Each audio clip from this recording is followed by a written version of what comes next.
Looks good. Yeah. Nice. Yeah, well, thank you, well. So, I think we're ready to go. Welcome, everybody. This is what we call a speaker series event. And I'm Phil Favero. I'm with the Climate Stewards of Greater Annapolis. So the speaker series events are co-sponsored by the Climate Stewards, but also by the Maryland Climate Coalition. And we have a special treat this evening. Our speaker is Sara Via, Professor of Entomology and Extension Specialist, I think it says that up there, at the University of Maryland. So over the past several decades, I would say, it's become increasingly clear that humans face two existential challenges: a rapid heating of our planet and a massive loss of the Earth's species. Global warming results from the buildup in the stock of atmospheric greenhouse gases, primarily carbon dioxide, that are created by burning fossil fuels. The loss of species results from, well, that's what Sarah's going to tell us. So hopefully you'll understand that at the end. Right. Sarah will make her presentation, and then we'll follow with a question and answer period as we normally do. And it helps the process when asking a question if you raise your hand and to be recognized and you speak loudly enough for everybody to hear. We'll conclude the evening with announcements about upcoming Climate Stewards events. There are a couple of those, including our next speaker series evening on June 15th and a movie on June 23rd. So help me to welcome Sara Via.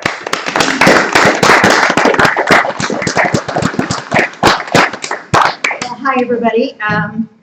Obviously, I've already started talking. Thank you, Phil. This is the, third time maybe I've spoken here at the Annapolis Climate Stewards. And I really appreciate the invitation, and I love talking to you guys. So this is the second talk that I've essentially piloted on you all. This is the first time I've given this particular talk. So it may have a few rough edges, but hopefully you will learn something. Please don't disturb me. If it goes off, I'm going to be upset. Okay, I just wanted to know how many of you knew that we used to have woolly mammoths in North America? Okay, yeah, and saber-toothed cats? That would have been a sight, huh? As I said, this topic really mushroomed on me when I started to first think about how to deal with it. And so what I want to do is introduce you to how we think about biodiversity, which is the collection of animals and plants and other life forms on the planet, and to then let you know the human impacts that have been affecting biodiversity for many, many years, and how climate change then essentially, this is usually used in the political turmoil sense, but how climate change just adds to the insult and injury that humans have been wreaking on biodiversity for, since the time of the woolly mammoth, really. When we talk about biodiversity, there are different levels of complexity, and the impacts of humans affect every level, from the individual, where we talk about survival and reproduction and behavior, maybe physiology, to population. So here's one, a rabbit and a population of rabbits, and then a community where the rabbits have to deal with predators like a fox, and their food source, and that's all part of their community. And then going up one more level to the ecosystem, where the rabbits and the fox and the woods and the pasture and any all the sort of geochemical cycles interact right on up to the biosphere. So humans have affected organisms on Earth for a long time, One of our main impacts has been through overhunting and overfishing, through habitat degradation, through air and water pollution, and habitat fragmentation by dividing habitats, cutting down trees, or leaving just patches, or building roads, or whatnot. And humans have done a really great job of altering fundamental chemical cycles on the earth. The carbon cycle, the nitrogen cycle, the water cycle. Humans have had an impact on all those things. And through these impacts, which have been going on, as I said, for many, many years, various levels of organization, animals and plants at various levels have been affected. Climate change comes in on top of all that. With the heat, the drought, sea level rise, changes in seasonality, which cause the interactions among organisms, which have evolved for really over millions of years to be altered because species respond differently to changes in the seasons. And so these things multiply the problems that have been caused by the other human impacts. Could you mention what you mean by asynchrony? Asynchrony. So I'll talk about plants and their pollinators. So when plants flower early, their pollinators may not have it, their insect pollinators may not have emerged from overwintering, and so they're not there when the plants need them to pollinate. Or well, these two things probably aren't going to be asynchronous, but many times predators and prey are active at different times of the season, and Because changes of the in disruption. and actually much of what we think of as the diversity of life has been caused because animals and plants interact with one another. So the flowering plants have evolved to be so diverse because of their interactions with pollinators, etc. So when we disrupt those interactions, we really disrupt a lot of the diversity on Earth. So let's just talk, I'll give a few examples. Overfishing is a great example. We have overfished most of the really big fisheries. Atlantic cod is one of the biggest ones. This is just the buff color is the land. So, okay, here's Maryland, right? Here's Maine, Newfoundland. This picture shows the density of cod in the North Atlantic in 1850. And this is too small to read, so I reprinted it down here. The total biomass was 10 billion, over 10 billion tons in 1850. And the average size of a mature cod was 12.2 pounds. So pretty big, a big fish, right? And there were, how many is this? 3 billion. 3,400,000. 3,400,000. 3,400,000. 3 billion, yeah, 3 billion, sorry. 400. This is a 10 million, 10 million tons, I'm sorry. Okay, I have a PhD in science, and decimal points still give me trouble when I'm up at the screen, okay? Scientific notation. Yeah, oh yeah, well, right, don't even put the 10 to the 6 Right. here. So, we look at the situation in 2005, and they had to use completely different colors because the number of fish, the biomass of fish was so much smaller that it wasn't even really on the scale here in 1850. And so now instead of 10 million. 10 million tons, we only have 360,000 tons. And this is super interesting. So we've many fewer too, of course. But instead of the average fish being 12.2 pounds, the average adult fish now is only around 8 pounds. And this is a very good example of how predation, in this case fishing, causes populations to evolve so that they reproduce earlier in their lives and at a smaller size. And then they have smaller offspring and they don't have as many. So there are many, many changes in the fish population that have occurred because of fishing. But definitely the numbers have been bounced down, and they've had to put limits on catching fish because the fishery is basically Is this a mess. sustainable? I mean, we see, that's a snapshot, 2 years. No, the cod population is so low now that I'm not up with the exact sort of rules of the fishery right now, but I know they had to impose very strict Fishing limits on catch for years because they had to let the fishery. Of course, your talk's on mass extinction, and this should certainly apply. Well, these aren't going to go extinct, hopefully, because there are rules that the fishermen have to abide by in order to actually make the catch. Yeah. I think that it gets so dangerously low, like with tuna, it's like 1 or 2% of the normal, I mean, they let it get to the point of almost Yeah. extinction before they say, Yeah. okay, we'll have limits. No, I know.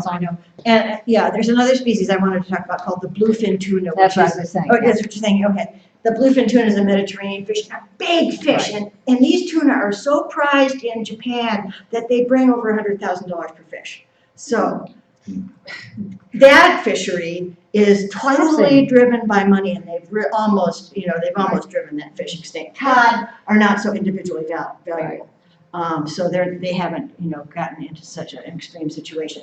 Habitat fragmentation is, just a way of life, basically, we take it for granted. So if we look at a typical scene around here, maybe we have some woodland and then some fields or pastures. But look at the woods. Think about the animals that live in the woods, okay? So here they are, but here's, the edge of the woods is here. And if the animals that live in the woods here wanted to get over there, they'd have a long way to go through fairly hostile territory. And it turns out that mice populations are now very specialized in little pieces of wood. And so you can get a lot of differentiation among the mouse populations in different pieces of woods. Habitat fragmentation is sometimes hard to do. You take a big hunk like this, and habitats are sort of have an edge. Okay, and they have a center. And often different organisms live in the center than live on the edge.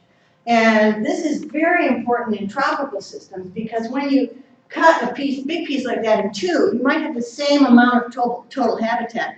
But what you see is that the edge now is taking up a much greater fraction of the total amount. And so if you have a little square of rainforest where everything around has been cleared, the big trees can't make it on the edge because it's too hot, it's too dry, there's too much wind.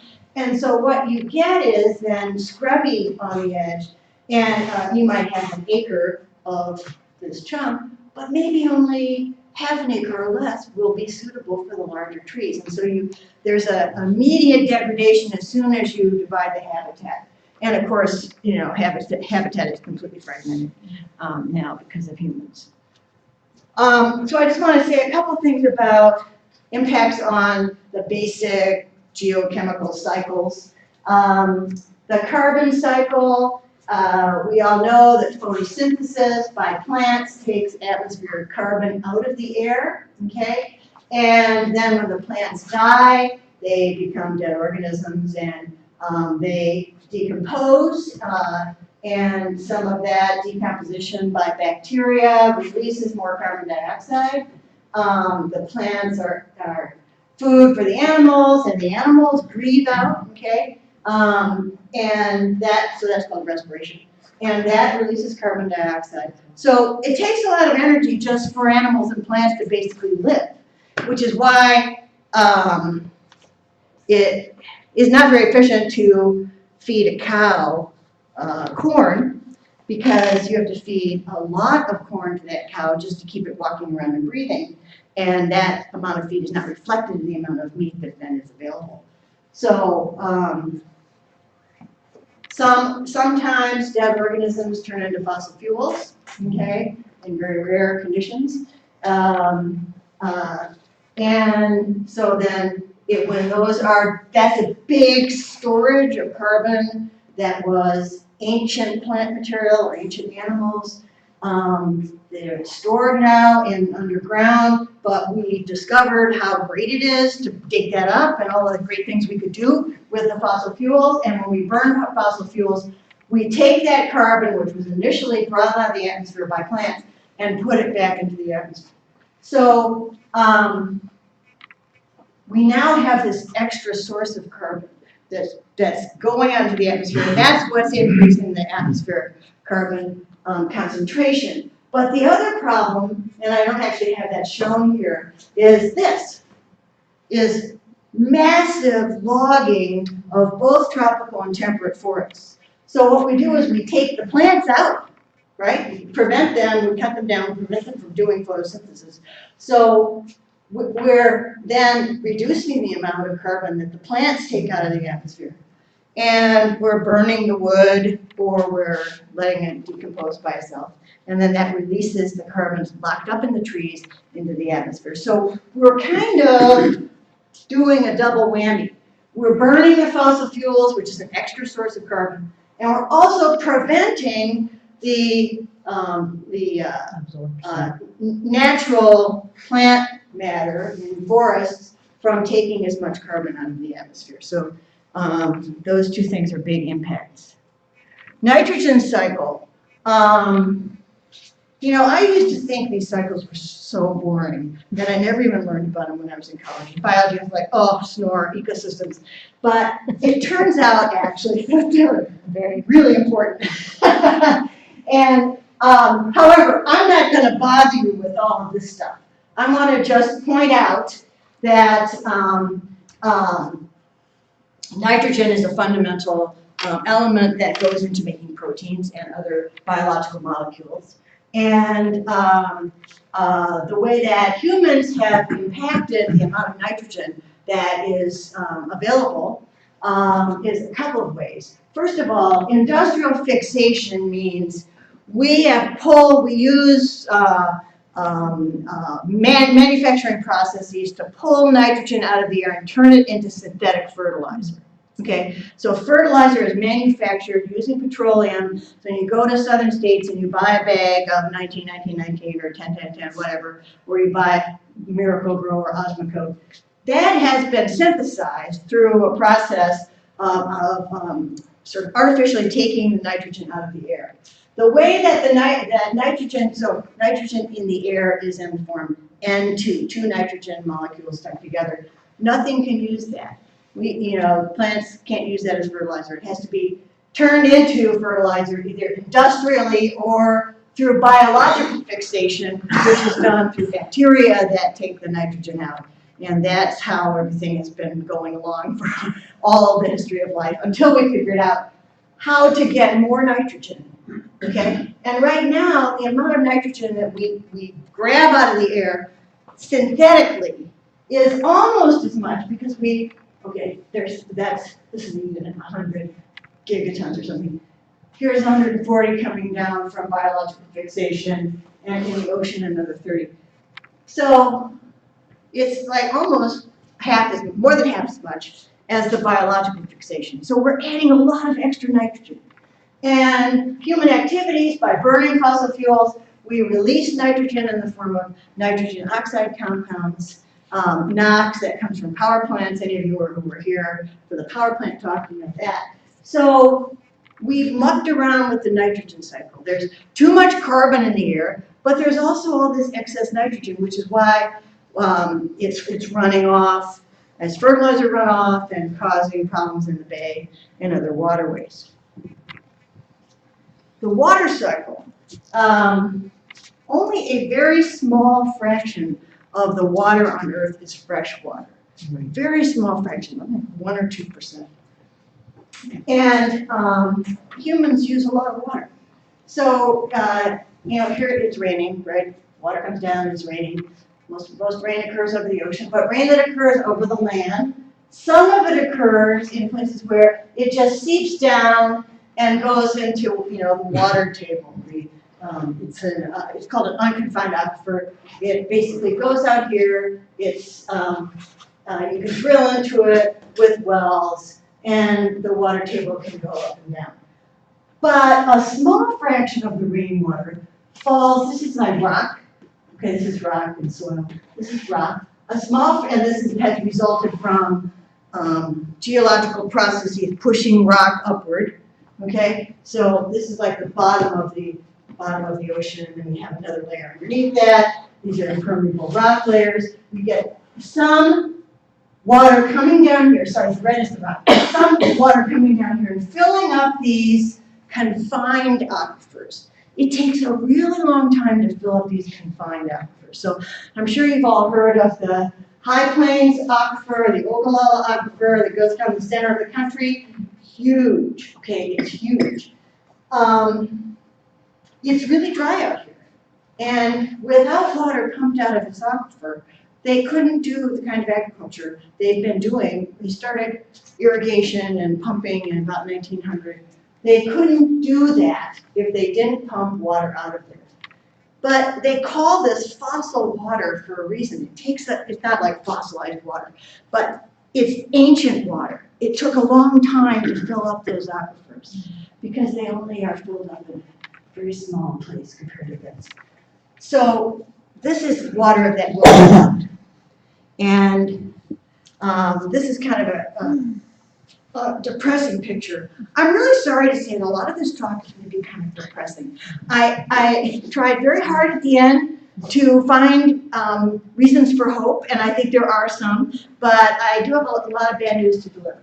So the water, this is a picture of Kansas, okay, and here are the various counties in Kansas.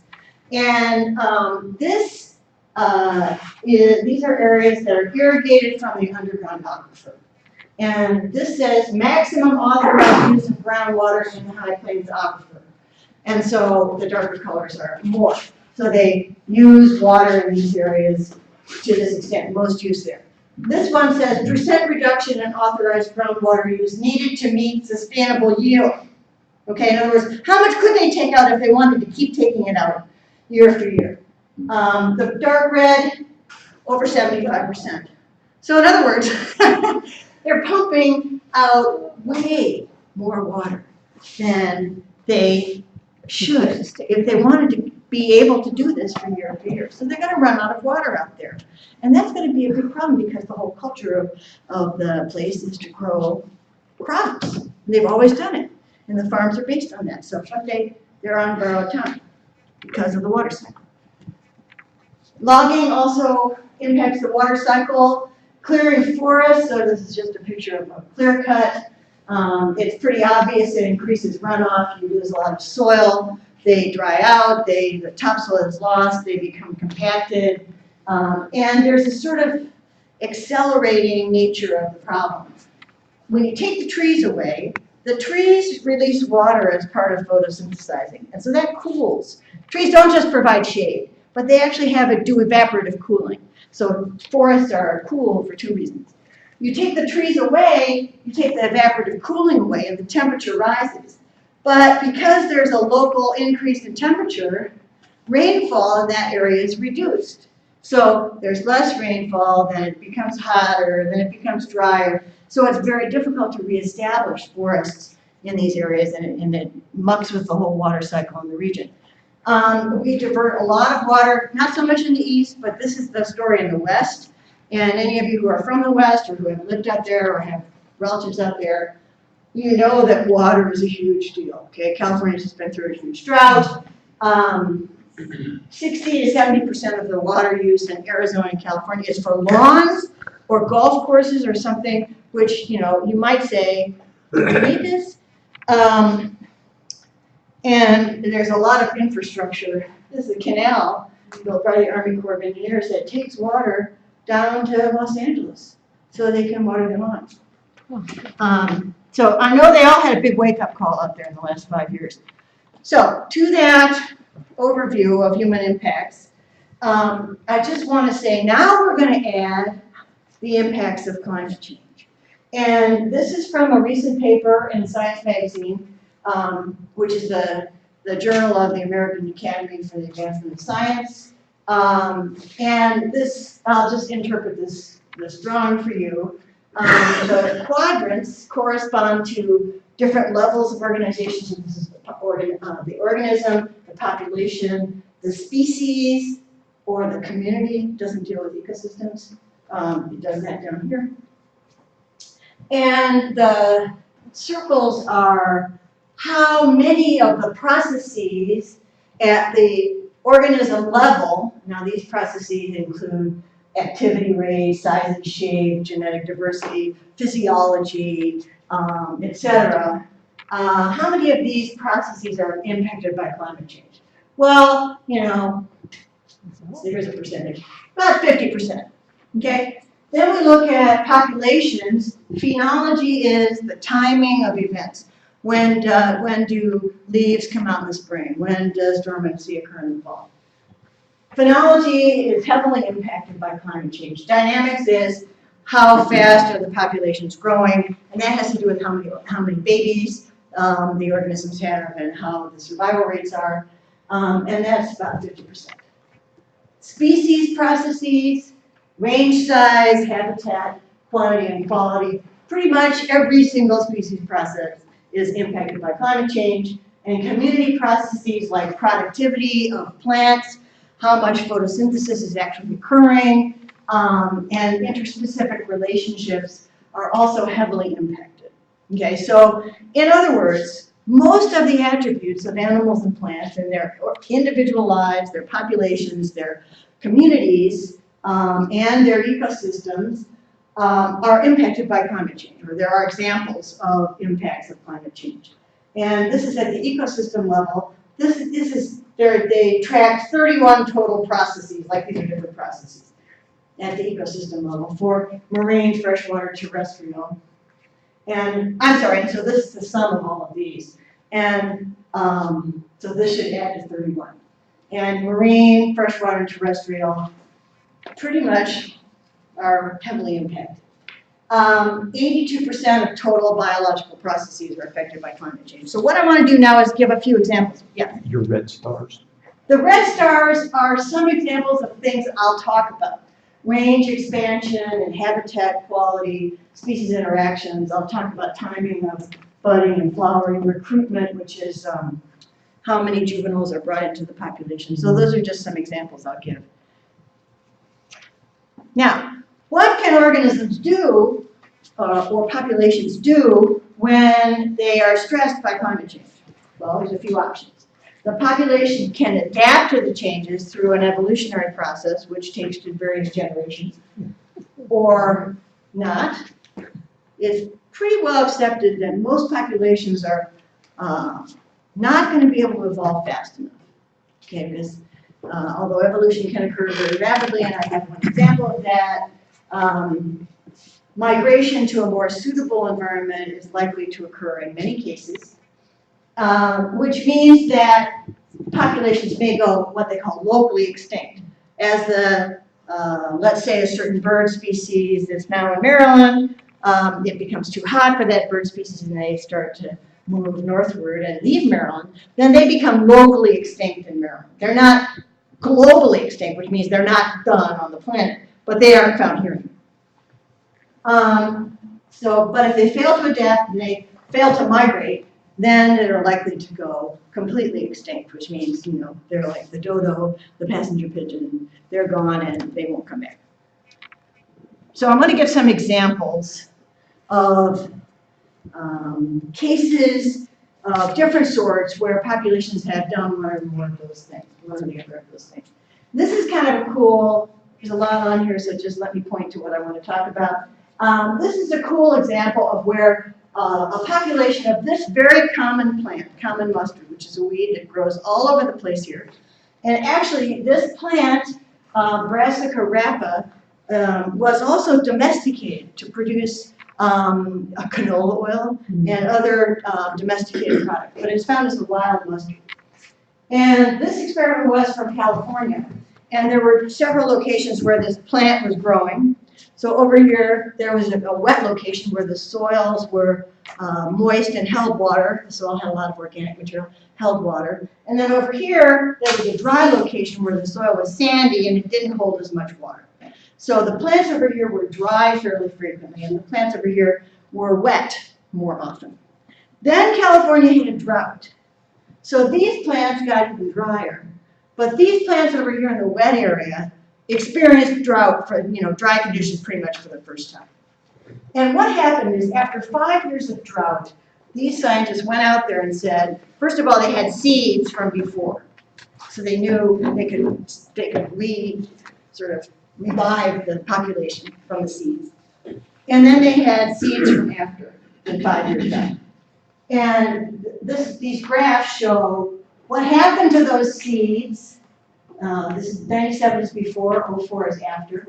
from the wet population when they were grown under dry conditions. So it's kind of, just take my word for it, it was a little hard to figure this out, but these are from the wet, and all of the graphs involve growing them in the dry location. So, I think I wrote this down so I could pick out some reasonable progression. Both populations flowered earlier after the drought, okay? Both days to first flower. Fewer days to first flower, both from the wet population and from the dry population. Although the dry population already was flowering sooner than the wet population, even before the drought. So there was some evolution in the dry population towards drought adaptation, even before the drought. And so the wet population, the ones collected before the drought, took a really long time to flower, and this is the total number of flowers. The wet population wasn't really able to adapt in terms of number of flowers. They didn't produce all that many flowers under dry conditions. But the dry population, they flowered earlier, okay, both before and even a little bit more afterwards. But they produced a lot more flowers, okay? So that it was taken as evidence of adapting to the drought conditions. They flower earlier, probably at a smaller size. Maybe the seeds were smaller. They produced a lot more flowers, a lot more seeds. But these guys were sort of stunted and weren't able to reproduce as well after that, either before or after the drought when they were put in dry conditions. So the take-home message here is that this very rapidly growing wild mustard was able to adjust its life cycle so that it could reproduce successfully after the drought, more than the ones that were from the wet conditions. Another example with plants, this concerned the timing of flowering in native plants. And David Inouye was a now retired professor who was in my department, the biology department at University of Maryland. And he studied native plants in Colorado every summer for 39 years. Tough job, right? He went out there every summer. He had all these undergraduates. They went out, they tracked 69 native species in the Rocky Mountains. And every year for 39 years, they said, when are they flowering? When's the first bud coming out? When's the last bud, etc. And so there are various symbols over here, peak flowering, etc.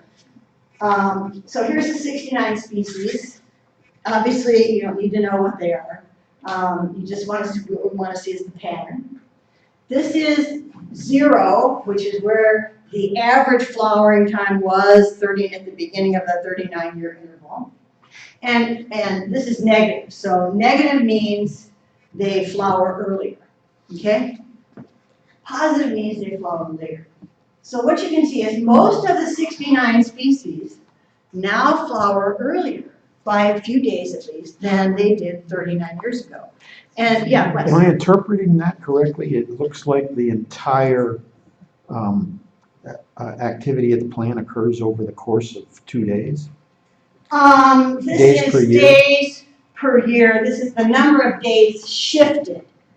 No, it's the number of days earlier shifted. But Not still- the number of days that they're flowering. No, but what I'm saying is the shift is only 1 or 2 The days shift is only in a couple of any days. given year over those 39 years. Yeah, just a couple of days. But when you have this many species, it's highly significant.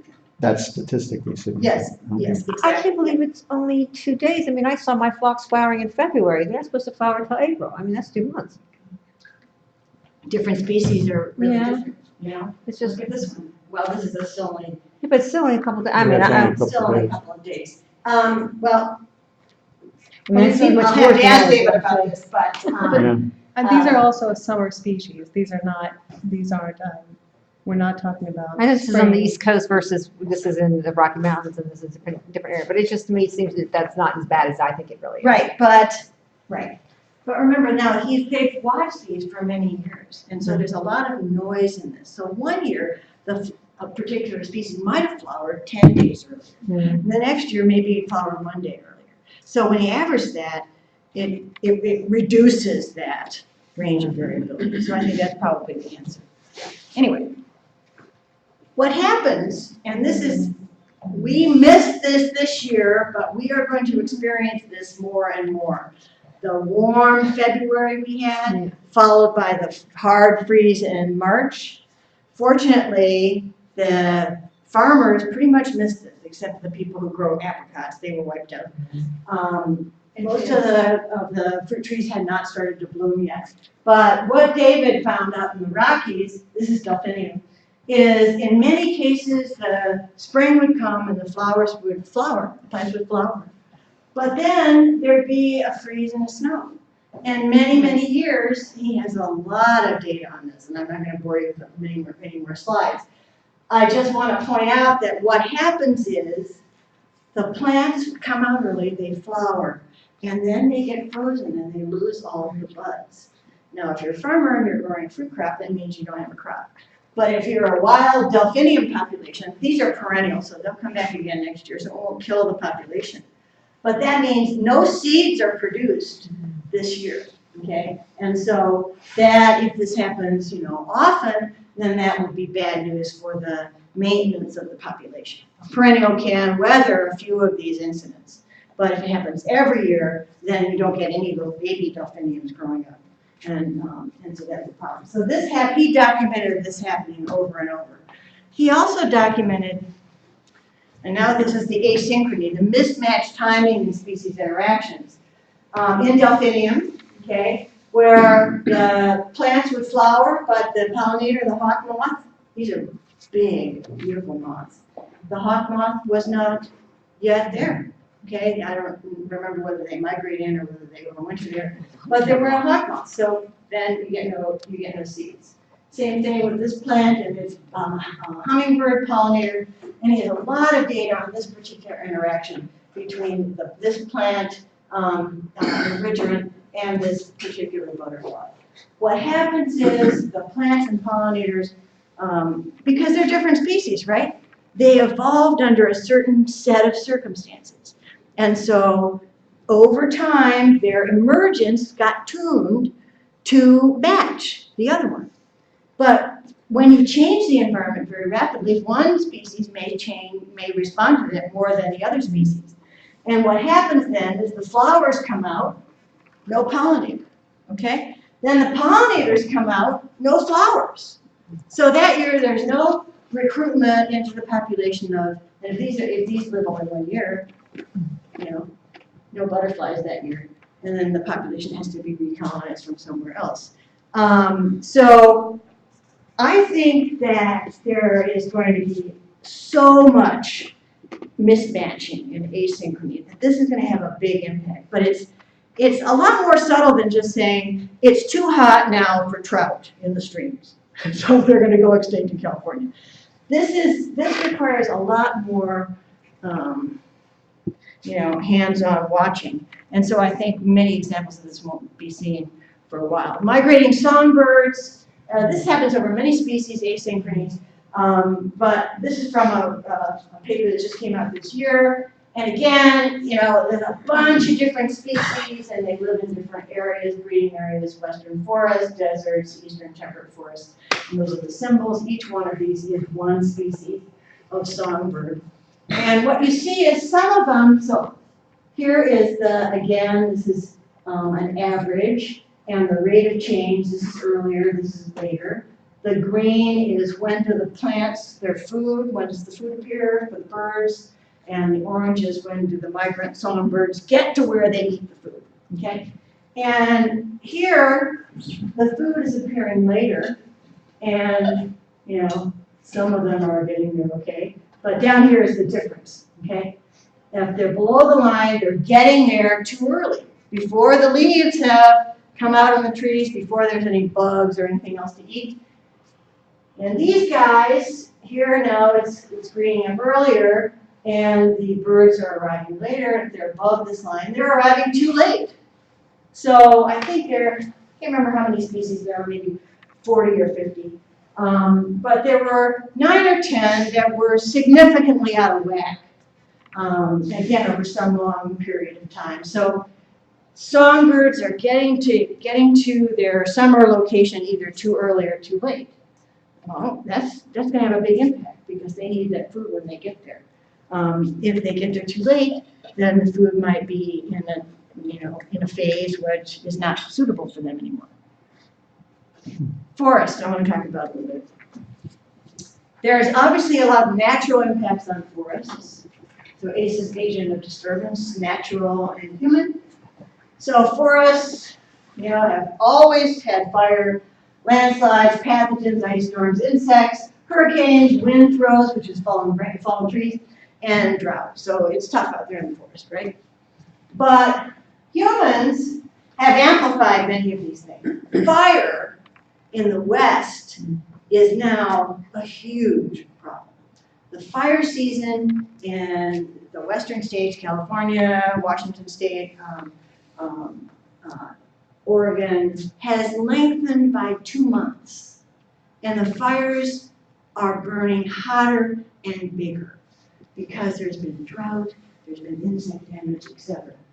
Landslides, deforestation, of course, we're causing that. Introduced species, a big problem for forests. And why not global atmospheric change? Well, yeah, okay, warming is a big problem also, drought. But this one isn't a natural one. I pointed out amplification of the natural one. But obviously the global atmospheric changes. I'm just suggesting that human impact there is Absolutely. amplifies that It's huge. concern. During the 5-year drought in California, they made a census of trees, 102 million dead trees in California forests, okay? So here, an aerial shot of California forest. This is what it looks like all over California, where we've got dead trees mixed in with the live trees. The trees have died because of drought.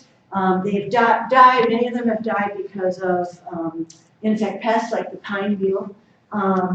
And this is covering now almost 8 million acres.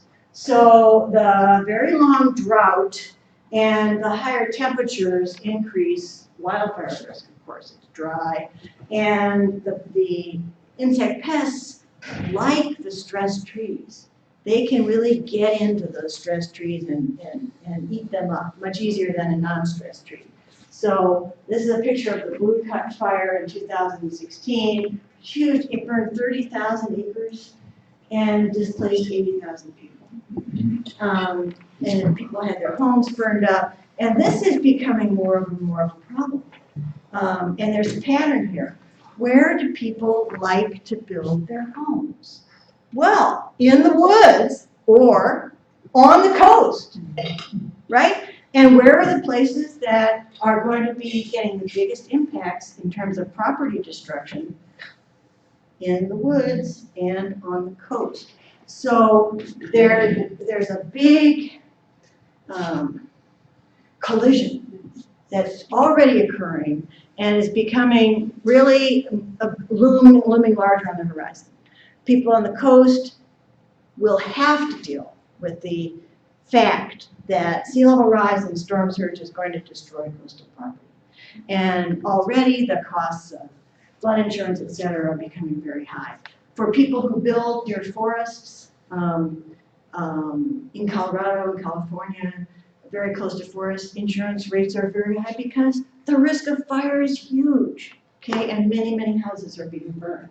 So you just have to, not living either on the coast or by, a big woods. It's really easy for me to say, well, don't live there, right? Or if you want to live there, take the risk, right? But don't ask me to pay my taxpayer dollars to rebuild your house 5 times if you can, continue to build in a risky area. Now, that of course is going to be a big controversy.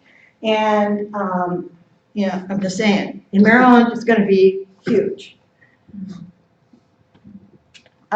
Which trees die first? The big trees, the oldest trees, the ones which are storing the most carbon in their, trunks. And so this is another picture from a scientific paper. And because the big trees die first, that has the biggest impact on carbon release when fire goes through and burns a forest, what's happening? It's releasing all of that carbon that was in the trees as carbon dioxide after the burn. And by the way, forest smoke is extremely hazardous to your health. It contains very high level of super small particulates. And last summer, we had a period of time here on the coast of Maryland, in Baltimore, and down here to Annapolis, where smoke was coming down from a fire in Ontario for a week or more. And the levels of what they call PM 2.5, that's a very tiny, tiny particulate, goes deep in your lungs. The levels of particulate matter went way up. So people in the West are experiencing a lot of air pollution that's very hazardous to their health because of forest fires. This picture is from a really cool part of the climate resilience toolkit that President Obama got federal agencies to contribute to, and I don't know what's going to happen to it. But this is the U.S. Forest Service tree atlas, and they also have a bird atlas. And in the tree atlas, they consider something like 140 different species of trees. And they say, where is this tree found now? And where is it going to be found in 2100 if we continue with business as usual, which is, life as we're doing it now, burning fossil fuels, or if we get a grip and we don't burn so many fossil fuels. And so it shows the changes in distribution of trees, and honestly, it is so fascinating. I opened that thing up, and I was like there for 3 hours before I even realized that I needed to, get away from my computer. But this is a composite of what is expected for different tree communities that we recognize. So, for example, this is now. And if we look at our area, we'll see it's mostly green oak hickory forest. Okay, no surprise, we're used to oak hickory forest. Then there's a little light green oak and pine. Sorry, that's Virginia. Most of us, it's green here. As we get to the south, we get a little light green. Then we get down into the coastal plain of Virginia, North Carolina, Georgia, loblolly and shortleaf pine. You're familiar with this. If you've driven around, you recognize these different tree communities. Up here in the farther north, we have maple, birch, and beech. Okay, we recognize that. Birch trees up here in the east. And up here, the blue is spruce and fir, Maine. So we recognize these different forests in these different locations. In 2100, if we keep doing what we're doing, look at the change across here. No more spruce fir, not too much maple, beech, and birch, okay? It's all retreated way up there. Now a lot more oak and hickory, a lot more oak and pine. The loblolly sort of stayed the same. I don't know, this is the pine, must be the pine barrens, okay? They have a little bit of open pine up there now, that's the pine barrens. But if the composition of the forest totally changed. Out here in Minnesota, those spruce fir forests, which those lakes up there, and that's not going to be there. So, and I wrote down here to remind myself. And don't forget what the invasive species are doing for us. I'm going to get to that in a minute. Now, I showed this slide to some botanists, and one really perceptive guy said, well, trees might migrate. The trees themselves obviously don't migrate, but the seeds are carried, and they can move very slowly, a mile or so, a couple miles a year. And he pointed out that these trees are adapted not just to the temperatures, but to the photoperiods of those locations. And as you know, the photoperiod, the length of the day, changes as you go north. And this guy said, well, what's going to happen to all these processes, organismal processes that are cued by photoperiod in these migrant populations? I'm just like, I have no idea. But that's another wrinkle, right? So this is computed on the basis of temperature and moisture. And so, this might be the good situation. So I'm just trying to toss a lot of things out there that are happening, that are likely to happen in the future. There's a lot of interactions in the stressors that organisms face. So this is native salmon. And they already have been experiencing various environmental stressors like pollution and non-native salmon. But with climate change, there's a longer, hotter growing season in the areas around the streams where the salmonids are. So not just salmon. Longer, hotter growing season means more fertilizer and pesticide use in agriculture, more pollution, more runoff, more stress. More frequent severe drought, habitat loss, lower flows in the streams, more stress. Higher temperature, changes in amount of irrigation, more water withdrawals from areas where they have dams, more stress. So even the things that we do to adapt to climate change in one sector over here can have a negative impact on biodiversity. So again, I'm really sorry to be saying so many depressing things, but I find it, academically interesting that, well, biological systems are complicated, okay? And I didn't bring my, I have a little blow-up ball of the earth, which I'm meant to bring, because it really illustrates what I'm saying about interactions are complicated, and organisms, much of organismal life is based on interactions. The idea is if you have a balloon, think of a balloon, and you blow it up, and you push in over here. Well, it doesn't just affect over here. It increases the pressure everywhere in that balloon. And that's kind of what happens. You get one stressor, and that then makes populations even more liable to be affected by other stressors. So, again, it's easy to say, well, salmon and trout die when the water temperature of the stream is too hot. Well, there are all these other things that are also impacting it.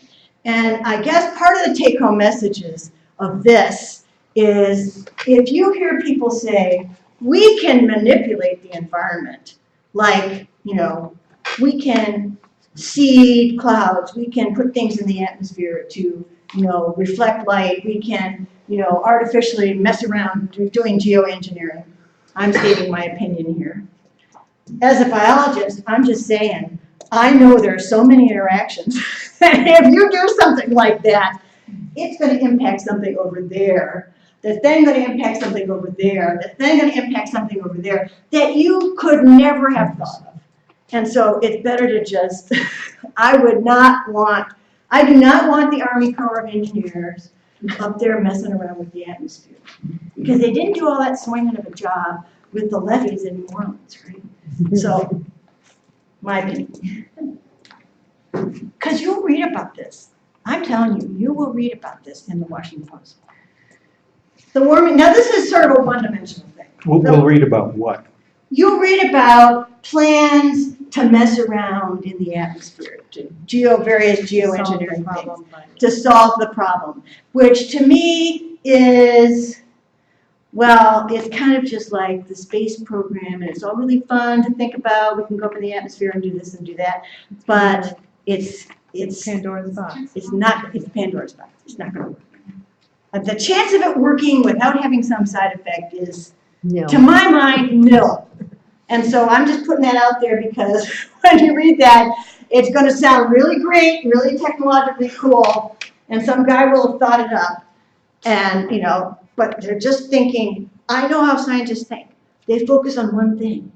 They don't focus on all those other things because they can manipulate one thing at a time.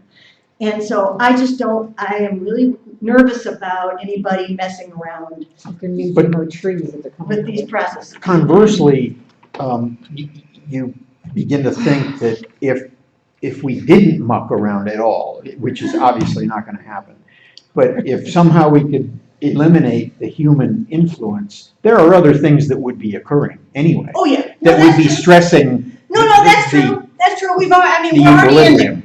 Yeah. No, you're right. I'm just saying. So this is from a cool website that NOAA has up, and it shows changes in distribution of various important fish in the North Atlantic from the 1970s to 2010 to 2015. And the orange color, well, the blue color and the darker is sort of centers of density, okay? So Atlantic mackerel used to be found, so let's look at the map, here's Maryland. Okay. So up here is Long Island. Used to be found, up here off the northeast and there. And now you see this, it's found here and shifted up a little bit. They're not found so much down here. American lobster has also shifted its range up to the north. Wasn't found at all up here. This is Cape Cod. Wasn't found at all up here in the 1970s. Now it's found. Not found in the southern areas. American shad also has moved. Some species haven't moved. Haddock still hanging out where it used to hang out. Flounder still hanging out where it used to hang out. Now there's a little population here. And so some species have moved and some species haven't moved. Some species like the cod have been, their population numbers have been greatly reduced by fishing, but this is just where they are. And that's due to the warming of the ocean. Warmer winters are permitting range expansions of many species. Sometimes that's good, sometimes it's not so good. This is an example of a range expansion of a pest insect, the mountain pine beetle, which eats forest trees. And this beetle started down here, very bad in Colorado.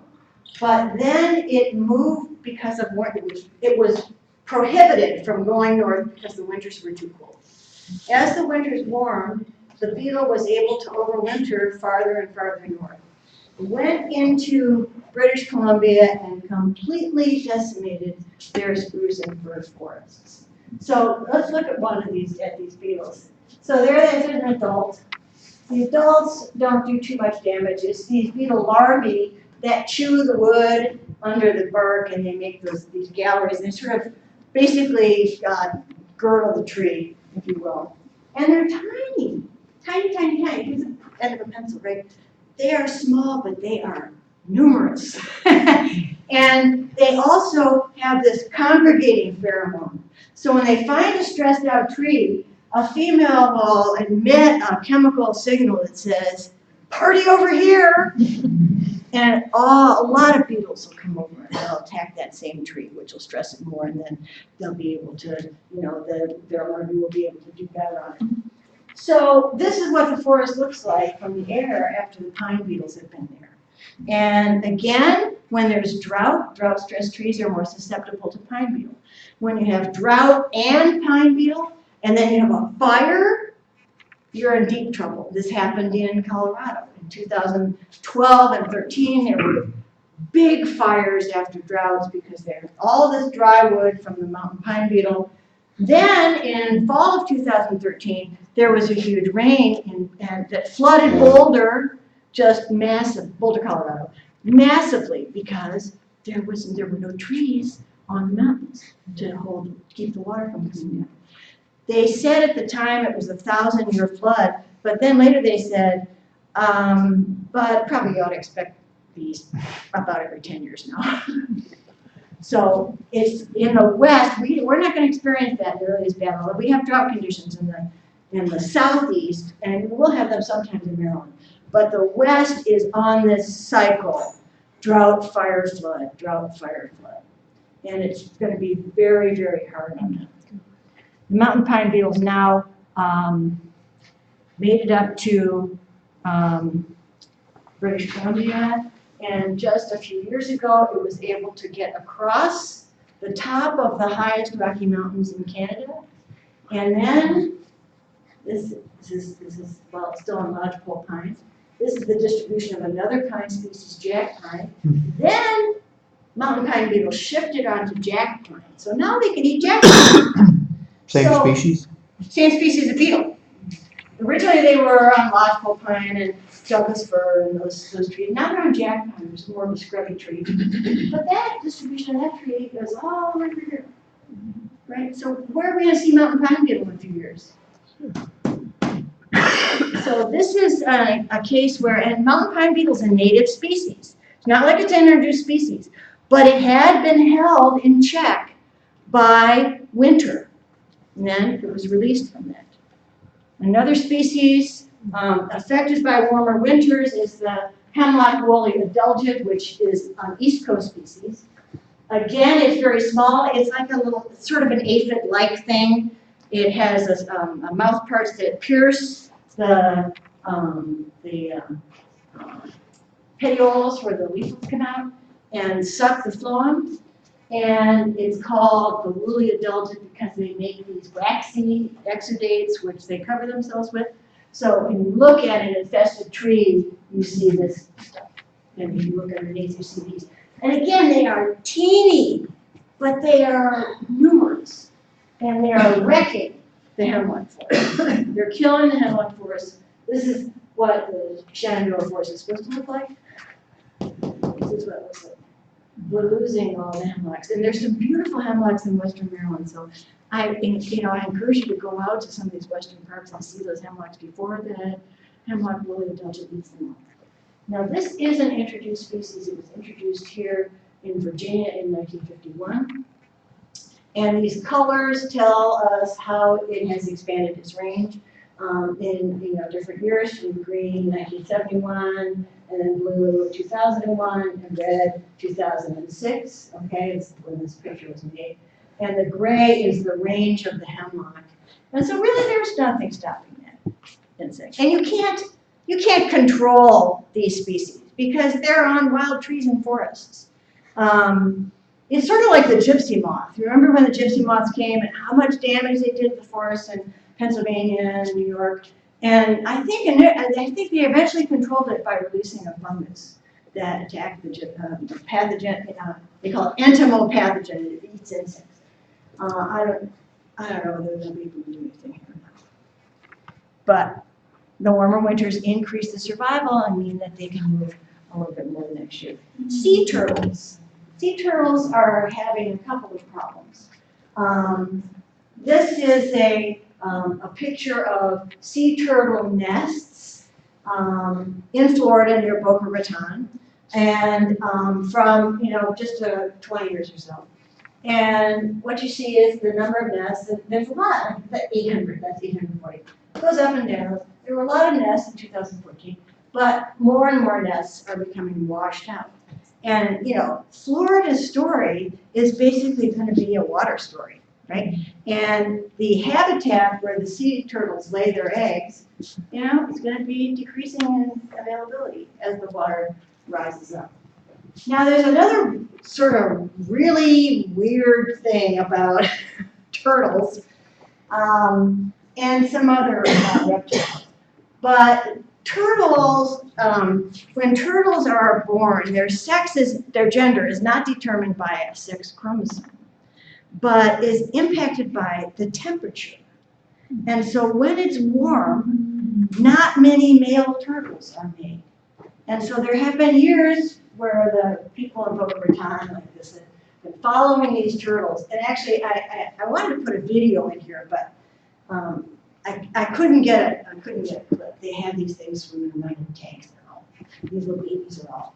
They're taking really good care of them. But they have found that some of these years where it's been really warm, there haven't been any male sea turtles produced. And that's not good for the population, right? So it's just another bio wrinkle. Biological systems are complicated and they're affected by many things. This is like the big oh no for me. Okay, I really love my coffee, and I've known that coffee trees were in trouble for a while. The habitat for coffee trees, this is Central America, here's the Pacific Ocean. Shown blue here, although they show the land blue in this part of the slide, so it's a little bit confusing. This is Central America, here's Honduras, Nicaragua. And this is suitable land for coffee production. So blue is not suitable, and the yellow, pretty suitable, 60 to 70%. And nothing's really super suitable. But look at the size of the yellow and projected for 2050. So it's like, where are the coffee trees going to be growing? Not in Nicaragua. So coffee is having a lot of trouble. because coffee is also attacked by a couple of big pests like the coffee bean borer, and the coffee bean borer is really liking the warmer weather. So yeah, coffee could be a problem. Chocolate, same thing. Coffee and chocolate. I know. Seriously. And you know, point living. hardly. You know, I mean, the current political situation, if I mix coffee and chocolate, okay, just. Here's Blackwater. Okay, sea level rise is reducing the habitat for salt marshes, right? Because the sea level is rising to the point where it's too deep for the salt marsh plants. And it's killing off freshwater marshes. As the salt water goes up the rivers, it's making the waters more saline and killing off the freshwater. So this is a picture from the U.S. Fish and Wildlife Service, pictures of Blackwater Refuge, 1938, 1974, 1989. And this solid green, according to the caption on this picture, is essentially mudflat, okay? Not marsh grasses with little canals going through the marsh grasses like we used to have in 1938. Already, they estimate 5,000 acres of Blackwater Refuge has been lost. So, Phil was just saying he was down there. I've never been down there. I've lived in Maryland over 20 years. I've never been down there. Go. I need to go, right? Because this is 1989, right? It's not getting any better. And that's a Incredible place. huge area in Maryland. Okay, a huge area. There wasn't. The marshlands in Maryland. And marshlands are very important. They store more carbon even than temperate forests in marshes. They're very, very productive. This is a picture from Sample Island in Georgia, a picture of the salt marsh, that they are losing acreage there because of the rising salt water. And this is a picture of a freshwater stream or river where we don't have these trees here. Cypress and tupelo trees, which are part of the southern landscape, are dying off because now this freshwater river is becoming salty. So it's changing the landscape. Okay, so now we're going to get to the part that I was actually asked to talk about. Is this a new mass extinction? So we're closing in on the end of the talk here. The definition of a mass extinction is the loss of at least 60% of all the species on the Earth in less than 1 million years. That's a long time, okay? Or 75% of the total species, okay? So over some longer period of time. Generally, these are caused by some catastrophic event. And this is now a sort of geological time, millions of years ago. And we have had 5 major extinctions, okay? This is percentage of families, that the families are a collection of species, genera, species, genus, family. So families like the solanaceous plants is a family, okay? So it's not like, mom, dad, and kids. It's a higher taxonomic level. So here was one, here was a big one, 60% of all species went extinct. There's another one that occurred 200 million years ago. This is the one 65 million years ago that resulted in the death of the dinosaurs because of a big meteorite. So what was and then in between we have, what they call background extinction. So this one was caused by the end of an ice age and massive sea level rise. This one was caused by the continents moving around, plate tectonics. All the continents, South America, Africa, North America, Eurasia, used to be one big landmass. It's really hard to imagine for me, and then the continents started moving around. And that was a sort of violent thing, and a lot of species went extinct. There were a lot of volcanic activity way back then, again, 350 million years ago. This one, a lot of volcanic activity, release of a lot of hydrogen sulfide, and very rapid warming. This was volcanoes. Also, at this time, the Atlantic Ocean was created. Again, it's hard to imagine, we haven't always had the Atlantic Ocean, but the Atlantic Ocean was created 200 million years ago, and then the meteorite hit. So, are we in the middle of another mass extinction? Are humans causing, humans have only been on the, modern humans have only been on the planet for about 100,000 years, a blip, okay? And so if we talk about losing 60% of species in a million years, that's an unfathomable length of time. I don't think, if we're gonna, well, 95% of all species that have ever lived on Earth have gone extinct. So I'll just leave that out there. I asked my students, do you think humans will go extinct? And seriously, I've had people come up to me in tears. No, how could that be? Well, 95% of all species have gone extinct. And most of them don't muck around with their planet as much as we do. Yeah, we should be. And we can't control pathogens too. So I point out again to my students, extinction's forever. Once something's extinct, it's never coming back.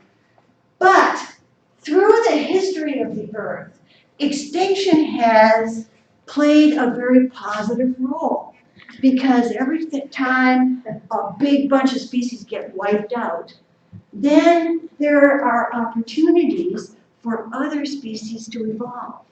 And when we have these big extinctions, that's what this is like 550 million years ago, okay? Really the very first beginnings of life as we know it. Although the first mammals are up here, okay? First insect flight, first dinosaurs. Oh, these first mammal-like reptiles. So we have got, this is like an expansion of the number of life forms and then a little contraction and an extinction. A little contraction and a little contraction. But after these extinctions, what we find in the next phase is, after this extinction, jawed fishes evolved. We didn't have any jawed fishes before that. Then we had the first fungi. You can't really read these things. The first insects. Extinction here, we had the first reptiles. Then we had first insect flight, first mammal-like reptiles, another big extinction. First dinosaurs and little mammals. First birds, okay? Another extinction up here. First, well, with the extinction of the dinosaurs, we went into the age of mammals. And so if you look at the whole span of, well, the period of the 4.5 billion years that Earth has been here, that life has been on it, which is 500 million years. Multicellular life. You can sort of see that the Earth recovers from these mass extinctions. But after, it's totally different. Okay? Now, that may be depressing. And I'll just leave it there, because I think probably a lot of people will find that depressing. When I say, we have new opportunities after extinction, I've had students say to me, well, okay then, no problem, we have recovery. Well, recovery takes millions of years, and a lot of things aren't around to see what happens. So, okay, let's talk about modern extinction. The first modern extinction happened 10 to 15,000 years ago in North America, and this was repeated in several other continents, in Africa, in Australia, etc. There were huge animals in North America. Woolly mammoths, saber-toothed cats, giant sloths, super large moose, woodland musk ox, here's another saber-toothed cat, and then a mastodon, okay? They were roaming around the Midwest and the West. It's hard to imagine what North America looked like with woolly mammoths rolling around. And there were zebras. Most of them came from Asia across that Bering Land Bridge about 15 to 20,000 years ago. And there's some recent controversy about when humans came across, but probably it was around 13, 14,000 years ago. All of these were gone by 10,000 years ago. And there's been a lot of controversy among scientists. What happened? Well, the first thought, of course, is overhunting. by the first humans that came to North America. But that probably wasn't enough to really drive them. And so now, both in North America and in Australia, it's thought that a combination of overhunting and climate change is what did these giant animals in. So that was really the first modern extinction, 10 to 15,000 years ago. This is a picture from a paper that was published in Nature magazine in 2014. And each one of these dots is a species that is currently threatened. These are species that are already extinct, total documented since 1500. Red mammals, birds, amphibians, and then others. There's a lot of animals out there that aren't vertebrates. Most people don't really quite grasp this, but most animals are not vertebrates. And there's a long list of species that are considered threatened, which, you know, may well go extinct in the next few years, next range of years. Now, these already extinct ones, these were not driven extinct by climate change. They were driven extinct by, you know, land use changes, overhunting, overfishing, other things. Probably impacts of humans. Okay, sorry. According to this paper, the main threats to these threatened species is exploitation and habitat degradation and change, which makes total sense. Habitat's disappearing, and so this is, the habitat is degraded, this is the habitat is lost. Climate change in 2014 was thought to be responsible for about 7% invasive species, 5% pollution, 4% disease too. So most of it, again, land use changes, pollution, overfishing, overhunting. But it does say climate change is expected to become a bigger factor over time. You get species that are already stressed because of losing habitat, and then you add increase in temperature, drought, etc., and it's not a happy picture. I included this because I just saw this yesterday, May 17, 2017. Saw this article, popular fish, trout, headed for extinction in 50 years in California because of warming of freshwater trout streams. And also changes in the amount, in many cases, drought is reducing the amount of flow in trout streams. That's a salmon, right? But trout and salmon are closely related. Yeah, sorry. This is a picture of Chinook salmon, but the article also included trout. Sorry, it wasn't mentioned. Okay, so what are we going to do? This is a list that I made up, maybe 15 years ago, of what we need to do to conserve biological diversity. It's key to create biological wealth. That is, make it pay to conserve. And I'll describe it later.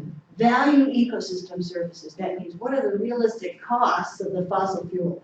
All of the externalized costs of fossil fuels, like we talk about when we talk about coal-fired power plant. Stop subsidizing fossil fuel production. Promote sustainability to reduce the effect of more people.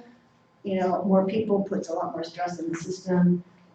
Save what remains, and this is key. Establish protected areas, but prioritize. You can't save everything. And so, what are the areas where we'll get the biggest bang for the buck in terms of investment of conservation dollars? And finally, get a grip on climate change. If we don't do that, none of the other things will matter. I want to go through some efforts that various organizations are making because a lot of people are concerned about this. So you should feel like, whoa, you know, people are worried about this and they're trying to do something.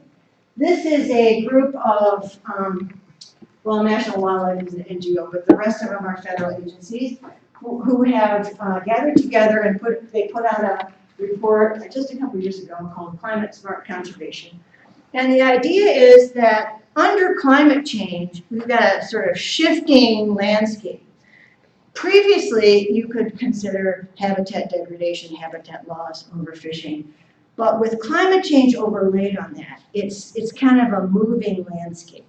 And so the so-called climate smart conservation cycle is one where there's an iterative process. You go around the circle, over and over. So you evaluate, define the planning purpose and scope, assess the impacts and vulnerability, figure out what you're going to do to conserve something, and maybe reassess, identify how you're going to do it, go ahead and select them, implement them, track the effectiveness, and then go back and keep revisiting. Okay, so this is called adaptive management, and that's a really big thing in the USDA and all of these agencies now. Adaptive management. What's that logo on the front? I don't know what this is. Yeah. That's Corps of What is- Engineers. Oh, Army Corps of Engineers? Oh, Looks like it. Oh, thank you. I didn't know what that was. And I wasn't really quite sure how to look it up. This is the front page of a report, the National Fish, Wildlife, and Plants Climate Adaptation Strategy. And this seems to be mostly the work of the Department of the Interior, and now, right? But these guys meet periodically in Washington, and actually, if you're interested in participating, you can participate in this. But these are their goals, and it's sort of similar to the adaptive management, but it in some cases is more specific. Conserve habitat to support healthy fish, manage species and habitat to protect ecosystem function, that means clean water, clean air, etc. Enhance the capacity for effective management by, federal agencies, support adaptive management, increase knowledge and information, increase awareness among the public, reduce non-climate stressors like habitat loss and pollution, etc. So the obvious things. How much progress has been made by either of these two groups? Especially in view of an 18% budget cut. Yeah, well, okay. I mean, I don't want to be, If you start talking about this administration working on something. yeah.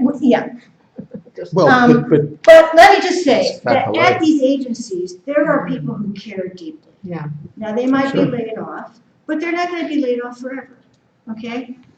It could be a lot shorter than they thought initially. The major NGOs, non-governmental organizations, are doing really Yeah. good Yeah. things. Yeah. And, when you have a little excess money, I would say, in my opinion, some of these are very good places to Donation. donate to. I'll just give a couple of examples. Conservation International, headquarters are right downtown. They were key about 15 years ago in identifying conservation hotspots. Those are places which are not only most diverse, but are most threatened, most urgent to protect. 42% of the Earth's vertebrates, 50% of the plants are endemic. That means found only in one of these red areas. And so if you protect these red areas, you're protecting a large fraction of the Earth's unusual diversity, okay? And when you protect, like this is Madagascar, when you protect Madagascar, you're protecting a whole fleet of very unusual organisms that are found nowhere else. So that I think has emerged as the kind of way to go. Instead of saying we're going to protect the snail darter or some other individual species, we're going to protect the eastern coast of Brazil, the rainforest there. We're going to protect these areas in Central America. Conservation International does really good work. They're a really big organization. They work in many countries, but they have put together some very innovative partnerships with different corporations.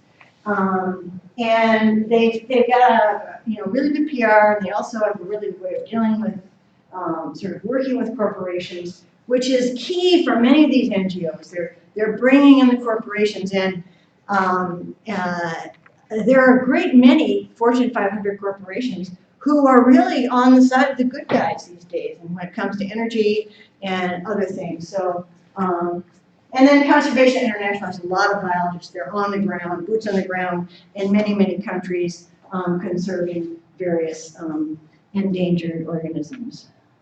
They also have this new push I saw yesterday on their website called Valuing Natural Capital. And this is a push to enlist a lot of companies in investing in parts of their supply chain that are biologically vulnerable.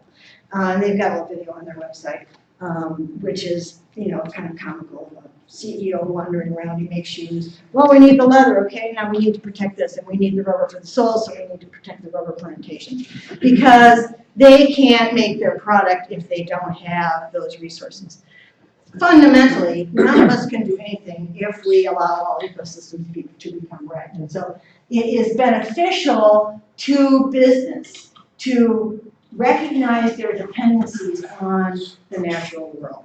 And to invest in those to protect their supply chain. And I think that's, when you get the big money involved, that's when you see changes. There are a lot of very devoted, very energetic people like us, but, we're only, little people. There are a lot of us, we're like the bark beetles, there are a lot of us, but when you get big corporations involved and a lot of money involved, then they have a lot of clout, okay? And so I think this is a good approach. The Nature Conservancy, if you want carbon capture and storage, their philosophy is use nature. Nature's been doing carbon capture and storage through photosynthesis for millions of years. And this is one of their big pushes, and I think it's great. I heard a guy from the talk about this not too long ago. And they, the Nature Conservancy buys up lands and they protected this grassland in Kansas. Grasslands sequester a lot of carbon because they are very deep-rooted plants. They're not disturbed. They're in developing countries that aren't ruled by big ag like we are. There's a lot more potential for encouraging farmers to do things like silviculture, which is grow livestock in forests and pasture. And that's a very productive way to use livestock because then they put manure down on here and that fertilizes the pasture and then they eat the grasses and then you get the meat and whatever. And they're also working in the tropical forest in Borneo. So they're doing really good work. The Nature Conservancy and World Wildlife Fund together, the Nature Conservancy pioneered this thing called RED, Reducing Environmental Degradation and Destruction, in Brazil years ago, 15, 20 years ago. And the idea is you pay countries not to cut their rainforest. Because you've got people in these countries, they're desperately trying to make a living, right? So what do? Somebody comes and says, we're going to pay you to cut this acre of rainforest, and they give them the money up front. And even though they might be able to harvest food or whatnot and make over the long run more money, it's like somebody in Western Howard County or somewhere selling their farm because a developer comes and gives them $1 zillion. So if you can say, we'll pay you not to cut this, then that is good incentive. Now, the original RED had some problems. I can't remember what all those problems were. Now they have RED Plus, which I think they've solved some of those problems. And it's moved into being administered by the UN. And the World Wildlife Foundation has put out this guide to what countries have to do to qualify for payments for their natural capital. Okay. And if you look at this, well, it makes me really happy I'm not an administrator. But this is what you have to do. But the idea is, it makes perfect sense, right? If they have something we all need, and they don't have any money, and we have money, so pay them to keep it. The Environmental Defense Fund has also a good approach. They incorporate economics, again, partnerships, and sound science, always important. And they're doing some interesting things. Years and years ago, again, this is from 2009, this is one of their bulletins from 2009, when they were first starting to popularize what they called catch shares as a solution for overfishing. Traditional fisheries, the idea is there's a couple of days or a brief period of time when the fishery is open. And then the fishermen and women zoom out there to get as much as they can. There's a lot of bycatch, which is catching things they don't want, because there's a big old rush. It's very dangerous because the weather might be bad, but that's the way it used to work. Now they have programs called catch shares. Each fisherman or business gets a fraction of the catch. So you can catch X number of pounds this year. You can go out and catch it anytime. You don't have to fight your neighbor for it. You can trade shares.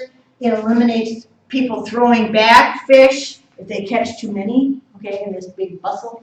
And it's safer. So it turns out, I thought that was a wonderful idea back in 2009. And yesterday when I looked at their website, they have been refining this even further. And here's an example from fishermen in the Gulf. They're catching bigger fish and getting more bang for the buck down there, again, because they're not using traditional management, fishing in designated fishing seasons, some just a few days. They can now fish when weather and market conditions are the best. Instead of fishing as much as possible in a limited season, they fish a set amount spaced through the years.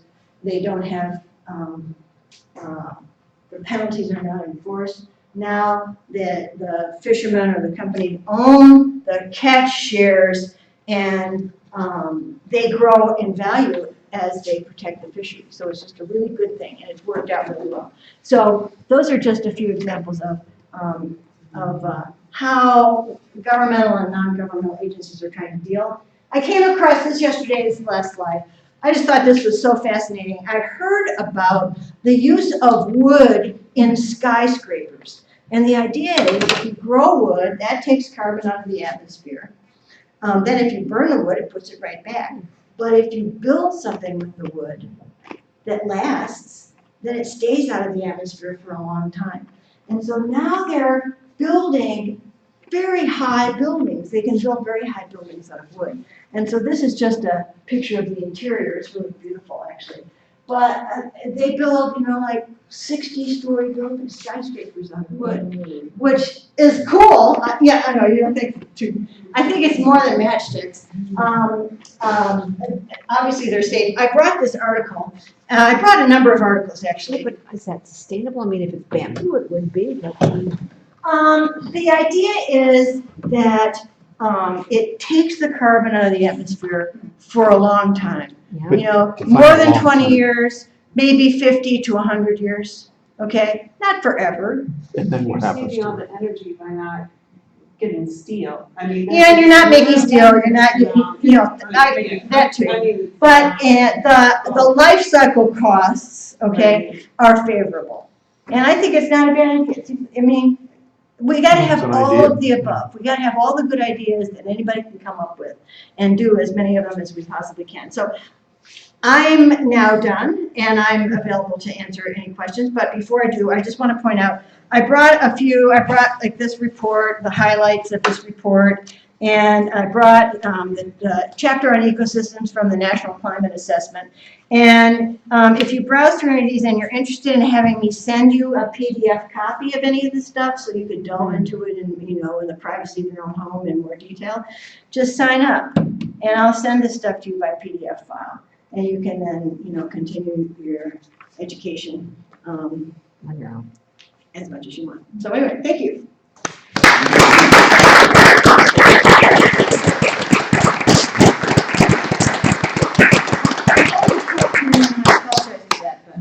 What? Great. Questions? Question.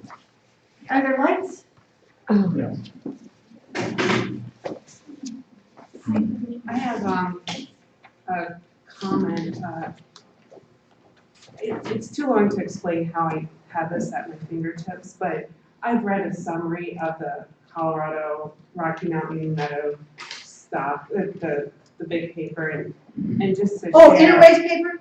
Yeah, I believe it was his paper. I mean, I don't think there are any other 40-year-long studies. Probably not.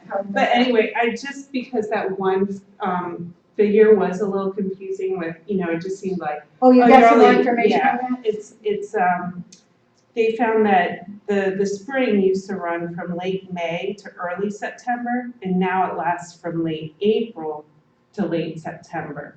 So it's, The summer? nearly, You the said- bloom season. The bloom season. Oh, okay, Is okay. like a month, happening a month earlier. Right. And, Actually, I think I have copies of those papers too, Yeah, I can yeah. send, if anybody's I interested just in the think, details.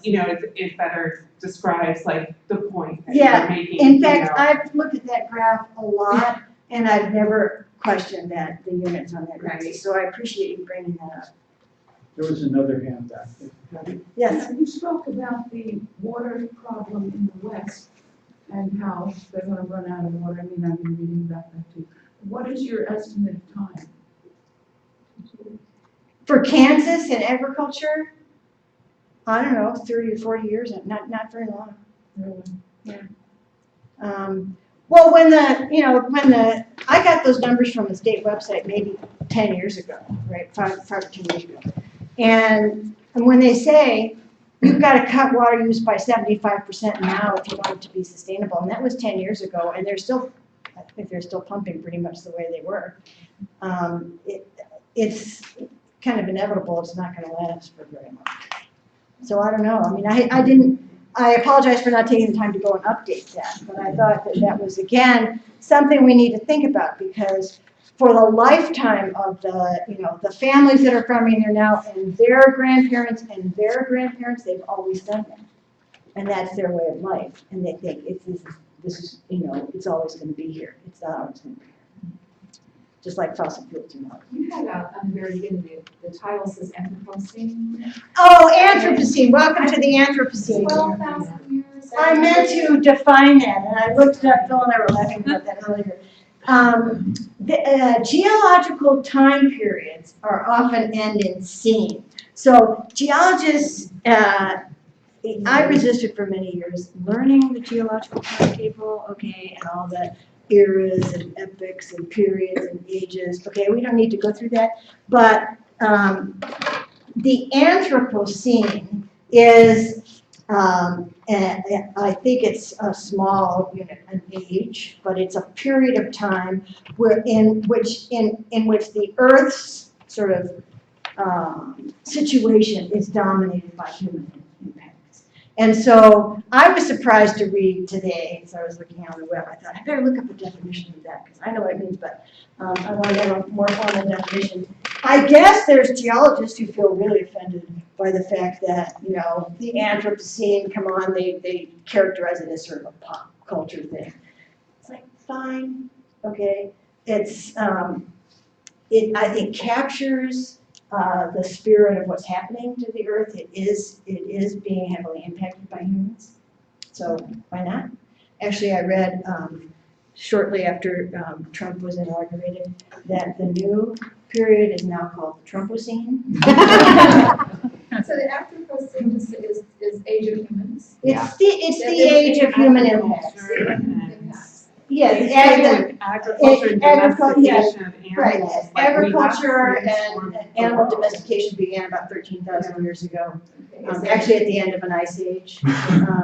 So it's been about that long, 13,000 years, and we've had a big impact. I mean, the human population size. And the end of that period is projected to be? I don't think any of us really want to think it. It's. If humans can figure it out, a few thousand more years. If humans can't figure it out, less. It's my understanding that the Anthropocene is a fairly new term. The Holocene. Oh yeah, the Holocene, those are all the Eocene, the Right. Holocene, all those things, The those Holocene is are, the yes. epoch that has to do with It's the age current. of man. Yeah, And the Anthropocene has to do with where man is now the the dominant, it's the age of human impact. human impact. Yeah, yeah. And that, And so I'm okay with it being a pop term, just to describe, because really, there is no species on the planet which has the impact that humans have. and there are geologists now who say that a change in a scene, an epoch, Yeah. has to be something, you have to be able to see it in the geologic record. And they're now saying that you can see it in the geologic record, and that the evidence is it's core samples, it's chicken bones. It is the presence of chicken bones, Of domesticated domestication animals, yeah. of chicken, and so that they can find that now worldwide as in the geologic record. Well, I'm not too worried about what geologists call it. Yeah. But I think it summarizes where we're at. Yes, ma'am. Hi, so first our comments. We were talking about the saltwater and the infringement on the freshwater marshlands, and I wanted to say there's a really good example if anyone's interested at Seaback, just across the bridge. They're on these wetlands, and basically they have what they call the hummock trail to show you the perfect example of what's happening with the sea level rise and how it's killing all those trees because the Oh, salinity cool. of the water. What's that called again? Seaback, the Chesapeake Bay Education Center. Oh, So it's just over the bridge, yeah. cool. And a lot of people don't know about it or the education that they have, so that's, well, there's another place I need to go. yes, they have a full I need to training take some program. vacation and stuff. But it's a really good example of what's happening with the salinity changes and how it's killing habitat and causing changes in migratory patterns and things like that. Thank And then you. as far as the confined aquifer, if that's emptied, what happens? Oh, you mean if there's like this empty space, does it Yeah. collapse or something? I don't know, but it probably won't be good. I mean, a big empty, I don't know, big empty space. I mean, I don't know. I don't know what, yeah, you know. Yeah, in the west where they have been pumping water out, the land is subsiding. It's subsiding, yeah. Okay. So once That's what it's I gone thought. down, you won't refill them. Oh, There's no that's- space. That's for in it. Graysonville, So it's wasn't it? subsiding, The right, place 'cause of course it's so heavy. Graysonville, the place you're talking about? Yeah. And, That yeah, is a good place. huh, well, that's bad. Yeah. But I mean, it took millions of years to fill up. And so in human time scales, yeah, it wasn't gonna happen anyway. Thank you though. So it was actually uplifting to see that, so that we are not, at this point, demonstrating the same sort of blip in terms of the extinction. Not yet. Right. But my understanding is when people look at our extinction and talk about this as being like the sixth Mass extinction, they're looking at the rate of extinction. yeah. So that No, that's right. the extinctions that That's are right. happening. It's just like the rate of change of the climate is so fast now. Yeah. That no living things have ever experienced that level of challenge. And the rate, I didn't talk about that, thank you very much for bringing that up. But the rate of extinction, if that rate is then played out over not that many years, it will be a mass extinction. Do you have any estimate how many humans will be able to survive? Well, I know some that I'm hoping don't make it. No. How long will it be? No. But, I personally don't have any problem accepting that humans probably are gonna go extinct. Good. But I don't wanna tread on other people's sensibilities. Thank you. Other questions, comments? Good? Thank you, everybody. That was awesome. Thank you. So if you want to take a look at this, I brought just single copies of some of these things, and I'd also be happy to send you a handout of the talk slides if you're interested in that, but I think actually you were recording it or something, you're going to put it on the website. We'll be So on the website. just sign up if you want me to send you any of this stuff. There's just a bewildering array of resources. I've just been, consumed by clouds of paper over the last 2 weeks preparing this talk, so. I'm going to make an announcement about some upcoming events. So on Thursday, June 15th, we'll have the next in our speaker series. The title of that evening will be Climate Change Policy Making from a Faith Perspective. And we'll have guests speaking from Catholic Climate Covenant, Friends Committee on National Legislation, and Interfaith Power and Light. So that's a Thursday, again in this room, 7 o'clock, June 15th.